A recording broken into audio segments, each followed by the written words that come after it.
విద్యా ప్రవేశ్ డే 15 భాషాభివృద్ధి. ఈరోజు ఈ అంశానికి సంబంధించి కాకి కడవ కథను డెమాన్స్ట్రేట్ చేస్తూ చెప్పాలి. ఒక ట్రాన్స్పరెంట్ గ్లాసును తీసుకుని అందులో కొద్దిగా నీళ్లు పోసి రాళ్లు వేస్తూ చెప్పాలి. రాళ్లు వేసేటప్పుడు లెక్క పెడుతూ వేస్తూ ఉండాలి. నీరు కొద్దిగా పైకి వచ్చాక పిల్లలు గుర్తించారో లేదో ప్రశ్నించాలి. ఇలా కథను చెప్పాలి. పిల్లల కోసం కాకి కడవ కథను సూక్ష్మంగా చెప్పుకుందాం. అనగనగా ఒక కాకి.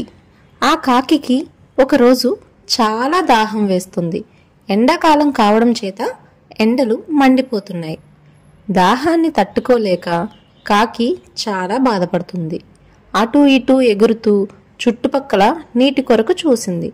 కొంత దూరంలో ఒక కుండ కనిపించింది. నీళ్లు తాగడానికి కుండ వద్దకు పోయింది. కుండలోకి వంగి చూసింది, కానీ దానికి నీళ్లు అందలేదు.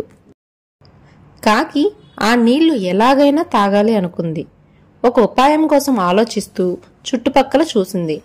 పక్కనే ఉన్న కొన్ని గులకరాలను చూడగానే ఒక ఆలోచన వచ్చింది కాకికి. ఒక రాయిని నోటితో పట్టుకుని ఆ కుండలో వేసింది. అలా మరికొన్ని రాళ్లను వేయగానే కుండలో నీరు పైకి వచ్చింది. కాకి ఆ నీటిని తాగి తన దాహాన్ని తీర్చుకుంది. ఈ విధంగా ఒక ట్రాన్స్పరెంట్ గ్లాసుని వాటర్తో తీసుకోవడం జరిగింది.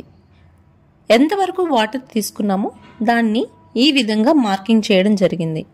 అయితే పిల్లలచే రాళ్లను లెక్కిస్తూ ఒక్కొక్కటిగా వేయించడం జరిగింది. ఇలా రాళ్లను వేయగా వేయగా నీరు కొద్దిగా పైకి వచ్చింది. ఇలా నీరు పైకి వచ్చిన తరువాత నీరు ఎంతవరకు వచ్చిందో అక్కడ మరలా ఒక మార్కింగ్ పెట్టుకోవడం జరిగింది. ముందు పెట్టిన మార్కింగ్ ఇప్పుడు పెట్టిన మార్కింగ్ మధ్య తేడా ద్వారా పిల్లలు ఈజీగా నీరు ఎంతవరకు పైకి తేలిందో గ్రహించగలుగుతారు. దాని గురించి మాట్లాడగలుగుతారు. అభిజ్ఞాభివృద్ధి. ఈ అంశానికి సంబంధించి దీర్ఘచతురస్రం, చతురస్రం వంటి ఆకారాలు గల బొమ్మలను వేర్వేరు రంగులతో నింపించాలి.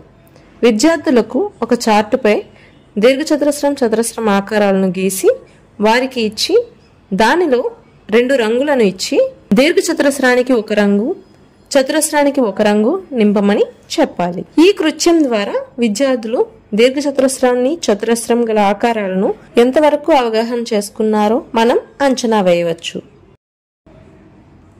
నెక్స్ట్, శారీరక అభివృద్ధి. ఈ అంశానికి సంబంధించి విద్యార్థులచే తొక్కుడు బిళ్ళ లేదా కుంటుళ్ళ ఆటను ఆడించాలి. ఈ కృత్యం లేదా ఆట స్థూల కండరాల అభివృద్ధికి దోహదపడుతుంది.